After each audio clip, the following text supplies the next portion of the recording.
See You in Health is an improvised parody podcast. Do not attempt to use any of the tips or information contained in this podcast. To do so could endanger your health and wellness.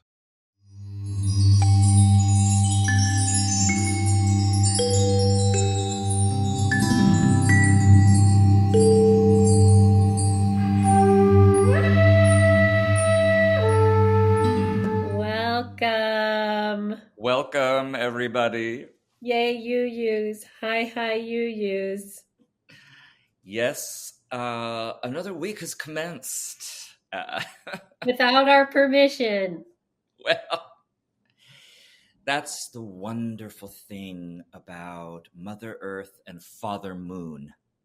And Father Time. Which I will have more to speak about later. And Uncle Buck. Uncle Buck, right. That's the whole family. Auntie Mame. All right, Sarah, that's enough. I think we don't want a crowd. But it really is. Crowd. What's that?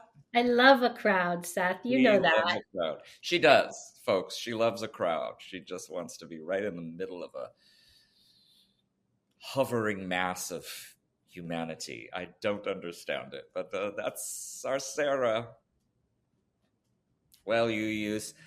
A lot of you have been asking us to cover certain subjects. And some subjects we don't really think of right away as wellness, right? We think, how could that be wellness? Or is that just something that occurs when you're very well and I don't know about it yet? Well, this is one of those subjects. And many people, I'll just read. I actually got this in the mail. Snail mail. Oh, is it from a listener? It's from a you, and her name is Charisse McDonald. She is from Wichita, of all places. Wichita, where they have the witches. That's right. Wichita is where the... So, Charisse says, Dear Seth and Sara, love you guys. Of course. Sarah. Okay. Sarah. Love back. Love back. We do that when we want people to know visibly how we feel. That's right. Love you guys. Keep up the good work. Thank you so much. Thank you so much. Thank you, Tiffany. It is so hard to get a thank you in this day and age.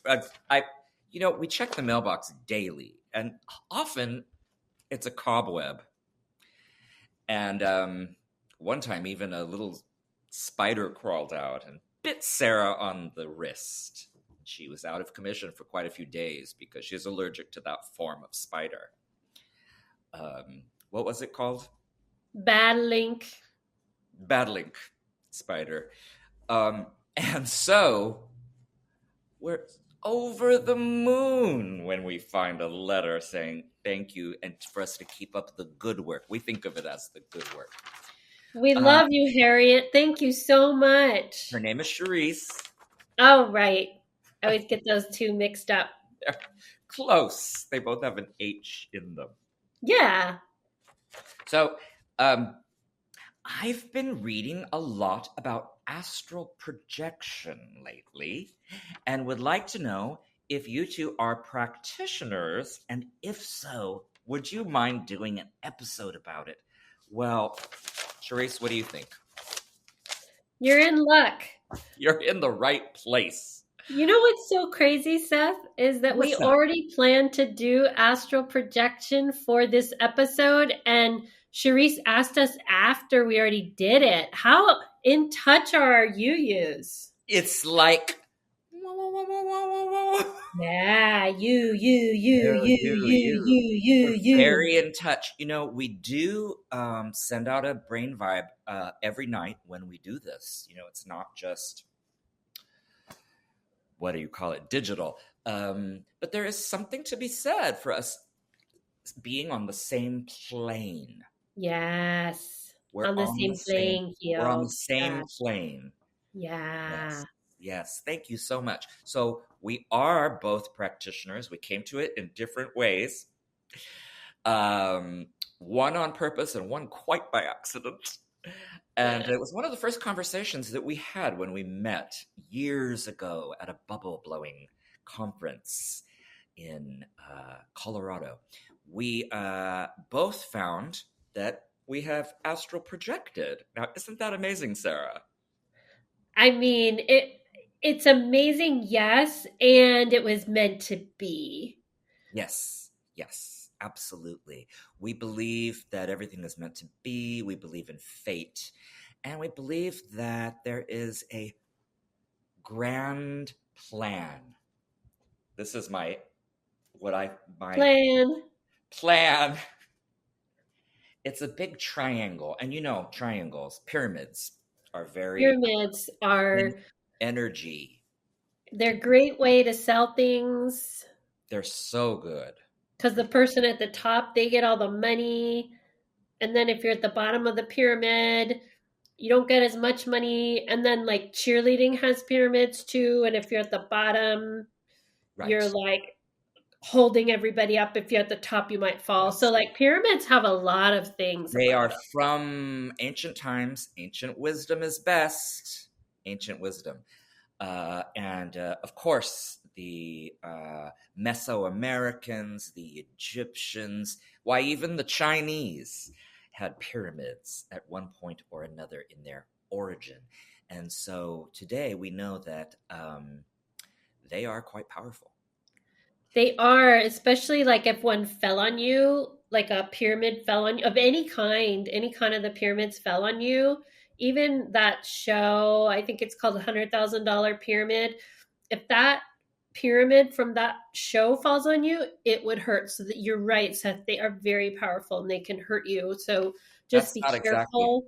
that's not exactly what I meant. What I meant is just that they hold a lot of power, a lot of energy in them. What you're speaking of is a game show set.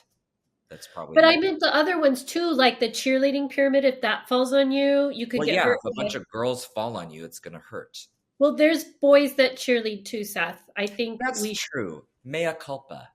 I apologize to the cheer community of all genders, maybe in a cheer pyramid, and I bet they'd all hurt if they fell on you. So let's not speak any more about it and move right on into what are we into this week? And Sarah, this time I'm going to let you go first because I'm so intrigued into what you're into this week.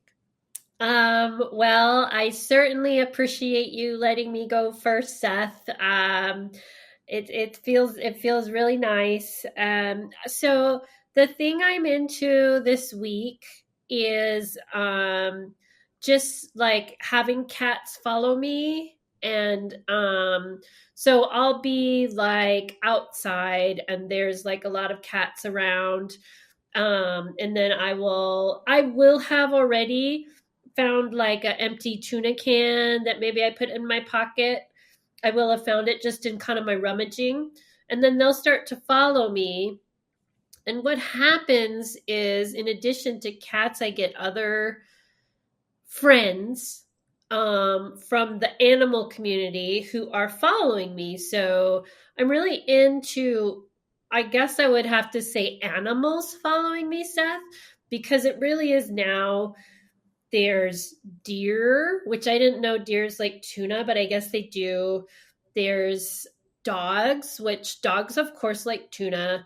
And I kind of just get a hold of whatever cans I can find so I can put them in my pocket so I can make sure the animals are following me. And it just makes me feel good. Like that's how it calms me. Except for I did have an incident with a rather large cat.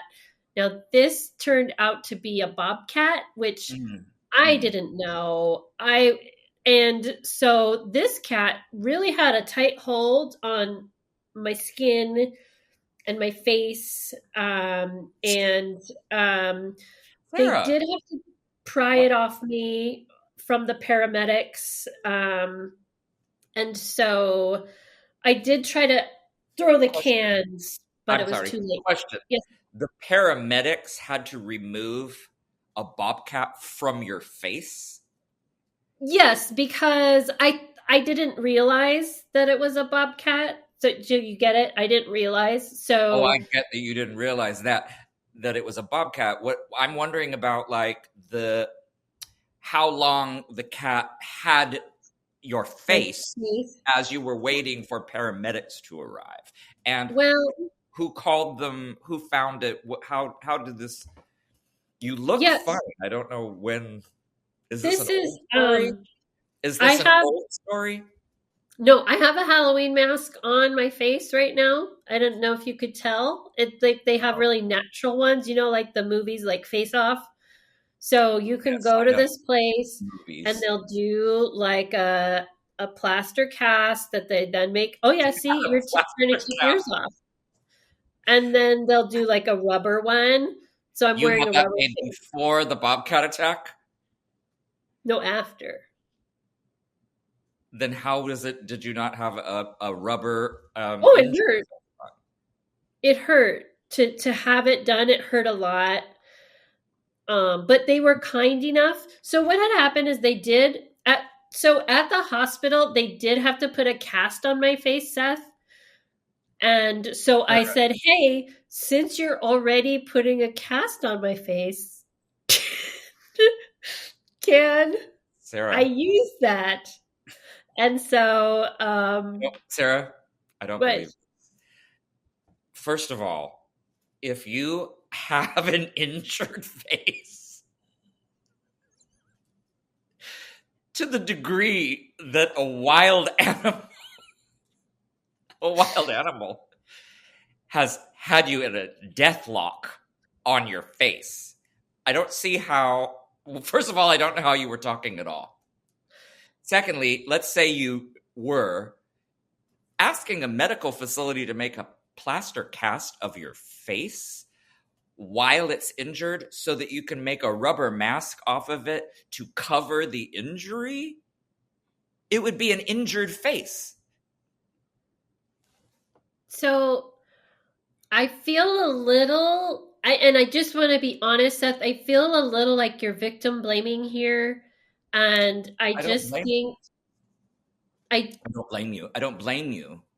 I they were just they were already making the cast. when you were attacked. Is this some kind of a subscription that you can get involved in?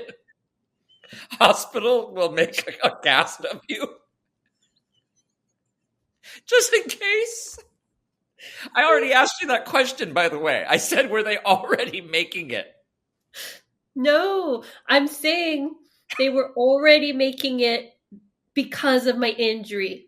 Oh, And so I was like, "Hey, while you're doing that, can we make a rubber mask for me to wear? I didn't ask the hospital to do it. I asked Harvey. He's the one that called. Who is He's Harvey? he helps collect cans for me. So he was kind of like behind me Oh, and he was you were like, not alone. You were not alone when this happened. "No." And Oh, so Harvey was Sarah. kind of behind me and he was collecting cans to Mhm. like different smell cans so I could get like different kinds of animals following me just to mix it up. And then while he was down picking up different smell cans, You know what I'm going to say? Sarah, I think it's probably just about time for us to take a break. And then when we come back, we will tackle quite a heavy, or should I say light subject, astral projection. yay. We'll be right back. Are you sick of your house being full of trash, garbage, debris, droppings, and junk? Well, call Magic Mike. He's got you covered for any clean out needs and he won't judge your mess. If I can give a testimonial, he came to my yurt when I first moved in which at the time was full of refuse, scraps, and shavings from the prior tenants, a family of wolves. Magic Mike showed up in his Honda Fit, which seems small, but he can fit it full. And he wears a plastic type, like those hazmat suits. And he goes and he does about 45 trips back and forth, and he gets it done with a smile. I would recommend him any day of the week except Tuesdays, which he takes off so that he has to do community service. It's a long story, but he is your guy. Go to magicmikesjunk.removal so you will be glad that you did. Yes, you will.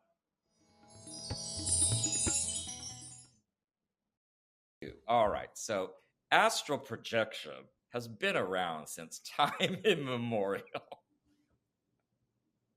It's been around so long that it's been around as long as rocks. I would say maybe longer, because I don't even know if a rock can astrally project. We know it can project through the air. I'm a rock. But whether it can go into another plane, we don't know quite yet. So, Sarah, why don't you, I invite you to tell us your story of astral projection. Oh my gosh. So I've been so excited to talk about my story of astral projection because I feel like I've been astral projecting for a long, long time.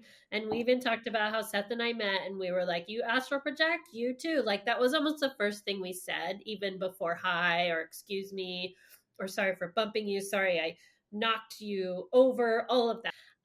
So I want to teach because Seth said I'm one of the teachers too. So just like a little bit of background on how you do astral projection, even if you want to follow along at home, like right now. So what I did was I was in my yurt, and then what you have to do is you have to lay down. And you have to lay down on a surface. And then once you lay down on a surface, then you like kind of fall asleep, but you don't fall fully asleep. And then all of a sudden, like you astral project. And what happened to me was so like I was laying on a surface and then I was like almost asleep and I was like, oh my God, I'm astral projecting. And then I was like, be quiet. Like my projection was like, be quiet. I'm trying to project. And I was like, sorry, don't mean to interrupt you, but it's so amazing. And then like, so then I went on and then I went all around, like all around. Like I went outside my room, I went outside my yurt, I went outside like the little garbage patch in the back behind my yurt. I went over the one plant, and then I went into this sort of like mystical area, and I'm pretty sure it was prehistoric. And I met a friend there who also said that they astral project, and they actually astral projected here today, and they want to meet everyone. Are they around or? This is Pierre, and I met him on my astral projection, and he is astral projecting right now to us for the podcast. Pierre, can you speak? Ole! Oh my gosh. So he's pretty like he's a prehistoric For the baby. people listening, Yeah. do you mind explaining what's happening right now, Sarah? And I'll listen in because I certainly don't know. I'm holding up. No, I'm not holding it up. I'm supporting. I'm not holding it up. I'm supporting an astral projection that came to our podcast. His name is Pierre, and he's a little dinosaur. He's pink, and he is from the prehistoric era, and he's wearing one of my scarves but it's astral projected scarf. And he I was like, he was like, since you have astral projected to me, I wish to astral project to you. When is a good time? And then I said, well, Seth and I are doing the podcast, and maybe you can come astral project and I can support you, not hold you, but support you. And so here he is. So this proves astral projection is real.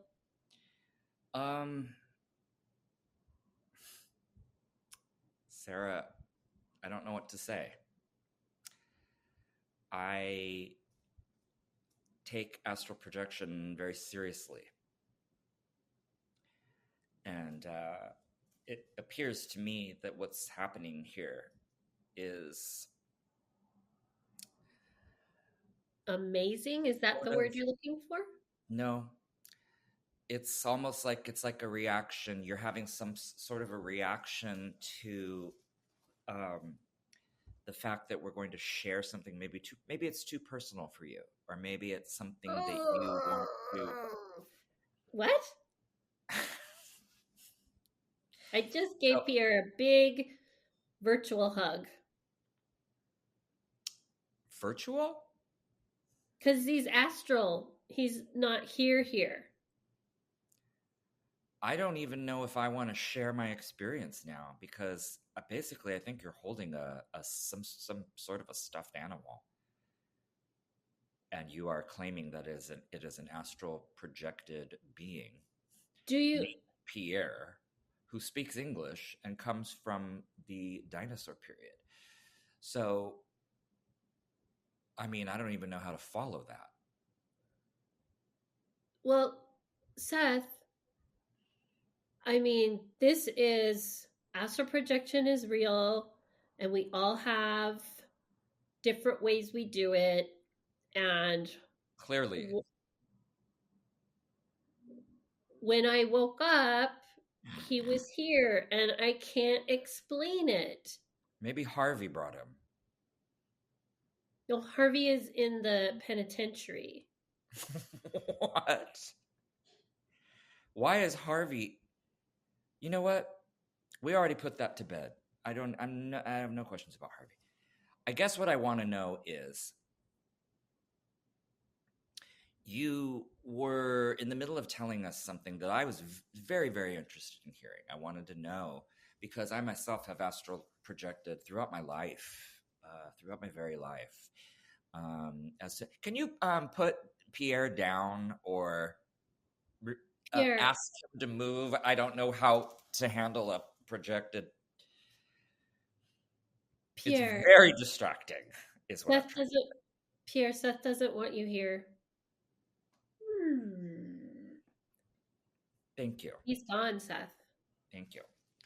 He astral projected out, like really fast. If that's what you want to believe, who am I to tell you? I'm concerned about our listeners, viewers, the UUs themselves, because it is, they asked for this. They want to know about it. Maybe we should have compared notes better before we began, because this experience that you seem to be having, be it astral or otherwise, whatever, I don't know what to call it, pathological. It doesn't seem to. It's like apples and oranges for what I'm about to say. So why don't I give why don't I describe my experience, and then we can compare and contrast. I love apples and oranges. Go for it, Seth. Right. It's a fruit salad. Okay. So when I was but a young Seth, in my cozy bed, tucked in, snug as a bug in a rug, with a little satin binding blanket, we used to have, and a pillow just behind my head. And I remember it was Arbor Day, of all days. It was the night of Arbor Day. My family had spent the day planting a young shrub, which we were all rooting for. And then I was so tired that my mother washed me and put me in my bed. As I began to doze off, I hit that part of falling asleep. A lot of times people don't catch this. There's a moment before you fall into sleep where it's a different vibration. You're so relaxed. You're so relaxed. So relaxed. And if you would be interested in trying this, I'd say find a comfortable place. I will try to teach you, the real truth about astral projection, where you just relax, relax, relax. Don't think about it. None of the trials or tribulations of your daily life. Forget about it. Forget about everything. When you are so fully relaxed, I want you to just feel the vibration. It's like bzzz. And that moment, you will begin to astral project. And then this is what I would like you to do. I'd like you to get up. You're going to see your own body lying wherever you are, maybe be it a bed, chaise, chair, maybe the floor. And you will see your own body. Don't be afraid. Don't be afraid. I want you to go a-wandering. You're going to explore the astral plane. This is an incredible chance to just be disembodied, but you sort of feel very free. You're liberated. I would like you to walk into the other room, and you might try to open the door. I think you'll find that you can go right through it. When you get to the other room, wherever it is, I want you to find something on a table. Maybe it's just a simple pen. This is a pen. And then pick it up, examine it. Really, really, really explore that pen. Look at the top, the bottom, the sides, everything. Get it. Just really know it. And then maybe place it back, or maybe leave it a bit askew. And then you're going to go back, you're going to walk back or float back into your body. And then I want you to come out of it. And then I want you to retrace your steps. This time, use the door. I don't want to be sued for black eyes. Then you will find that pen or whatever it is in the next room and look at that. And that is going to prove to you that you indeed astral project, because you'll be able to recognize it. You'll be able to read it if it has words on it. Mine says Papermate. It says Papermate with their logo. And that should prove to you that you have done it. And I just want to welcome you to the world of astral projection. And yay! You mentioned, this is very rare for this to happen. Most people, they hover, they see their body, they can go into another room, they can go. Some have talked about going up and out of the building and into the stratosphere. You mentioned going into a primordial or prehistoric zone. I've never heard that before, so I'd like to hear more about that. Well, I mean, I guess I'm just lucky, Seth, because, special things happened to me and for me. And this was just a really neat experience. And I had been reading a book about dinosaurs like right before I astral projected. And it was so neat. So I was at the free book little library. They have those little free book libraries, and they had this book, and it came with the free dinosaur, which I was like, that's amazing. How lucky am I? So I was reading the book, and it was so engrossing and interesting. And I think maybe just reading about that place, that's why I was able to astral project there, because I was like, like what you think about happens, like that kind of thing. And I was thinking about it, and so it happened. Like, I think it's as simple as that, Seth. That is something that we call a post-hypnotic suggestion. So I do understand that if you are focused on a certain thing, if you're focused on dinosaurs at the time that you go into this, that it does call that, it has been known to call that up. you said that the book came with a dinosaur. Would that be Pierre? It's so interesting because he and Pierre have a very good resemblance. I wouldn't say they look exactly alike, but I think they did a really good job with this book company and the attached dinosaur, like to get it realistic, because I have to believe that Pierre is like what they really looked like, the baby ones at least. I just have to believe it. I have to. Okay. I think that if you and I went on vacation, like on a whim, which would be like amazing and beautiful, we could practice astral projecting. You could do your way, I could do my way. We can meet in the middle. I could be like, here's the dinosaurs, Seth. For me, the idea of going on a trip where we are attempting astral projection to a dinosaur plane, this doesn't sound like anything that is remotely responsible. I think it has to be done with full understanding that there are dangers and risks. But what about that shrub that you planted? That grew to be a fine hedge. Could we astral project there? I would have no problem with that. How about if we meet up at a house that I am renting for the weekend, and we can go to the hedge, astral projecting? I think that's a good compromise, Seth, between what we both Sarah? want to do. You know what I think, Sarah? Why don't we meet at the hedge on the astral plane? Wouldn't that be something? Okay.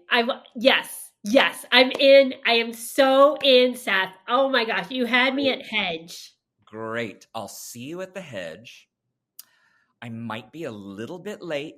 I'll wait. I don't care how long it takes. I'll wait. Oh, Seth, I'm so excited.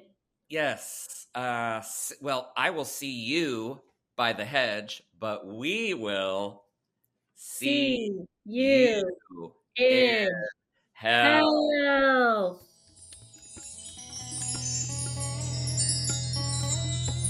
Seth was played by Peter Hawkes. Sara was played by Vicky Kreckler. Theme music composed by Stevie Cornell. I have been your announcer, Josh Jones. This has been a production of Moogish Enterprises.